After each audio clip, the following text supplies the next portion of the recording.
Hi, guys. It is Thanksgiving week, and I am so glad that I was able to have Thanksgiving dinner with you last Thursday. This week, I'm looking forward to an awesome Thanksgiving with some of my family. And this week, we're going to read about a boy that was a pilgrim, and it's a true story since it's Thanksgiving week. We already talked some about some Native American groups and tribes, so now we're going to talk a little bit about the Wampanoag. So this story is written by Blair Rainsford, and it was written with Vicki Oman of the Plymouth Plantation. So here we go. It was July 1621. The Pilgrims were getting used to their new home in what is now Massachusetts. They were also getting to know their new neighbors, the Wampanoag. There were 70 Wampanoag villages. Whew, that's a lot of villages, right? Things hadn't started well. When the Pilgrims had arrived from England, they had stolen corn from a Wampanoag village called Nauset. The Pilgrims and the people of Nauset had a terrible fight. After that, they stayed far away from each other. But thanks to one boy, that was about to change. A Pilgrim Boy. John Billington was a curious and daring young pilgrim. His town was surrounded by forests, and one day he got lost in the woods. Ooh. For 5 long days, he had nothing to eat but wild berries. He slept on the hard ground. Can you imagine? I like my comfy bed. Finally, John came across a Wampanoag village called Manomet. He was about 20 miles from home. John was scared. So he ended up at one of the villages of the Wampanoag called Manomet. Ooh, John was scared. Would the people in Manomet hurt him? But they were kind. They gave him food and a safe place to sleep. Taking a trip.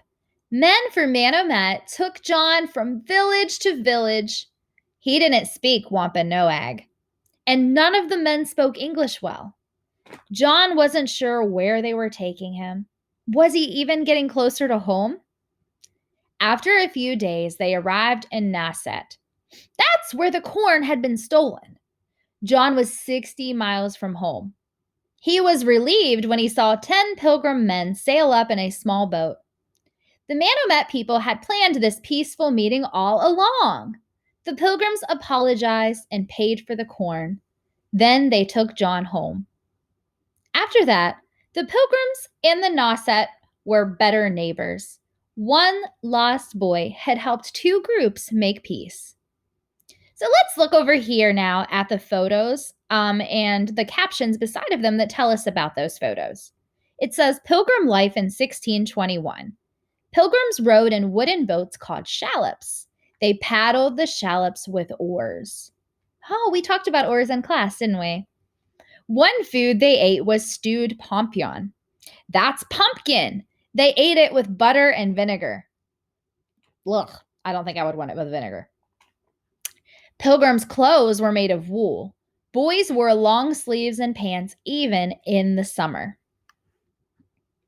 All right, so now that we have read this story, I am going to have you guys write your own paragraph, and you're going to answer this question.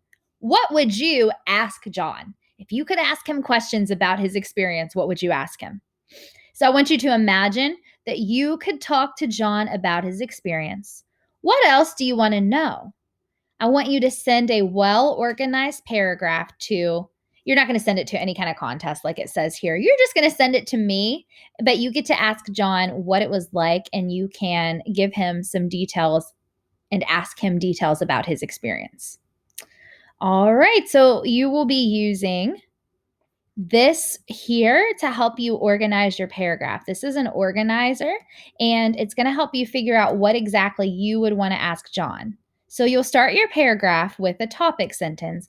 If I could speak to John Billington, I would, because remember that I do want you to restate the prompt. If you could ask John anything, what would you ask him? So you're going to say, if I could speak to John Billington, I would. Okay? Tell us what you would do. Then you're going to explain what you're most curious to know about John's experience in your next sentence. Then you're going to describe something else you'd like to learn, because you don't just want one sentence to be in your paragraph. After your topic sentence, you need 3 good details, okay? Then you're going to write, what is one more thing you wish to know about his adventure with the Manomet people? And then lastly, you're going to sum it up by using a conclusion sentence to describe what would it be like for you to talk to John. After you've written those sentences to make one good paragraph, it should have at least 5 sentences, right? 1, 2, 3, 4, 5. Then you're going to write it on notebook paper and you're going to submit it on Schoology. All right, let me know if you have any questions about this assignment.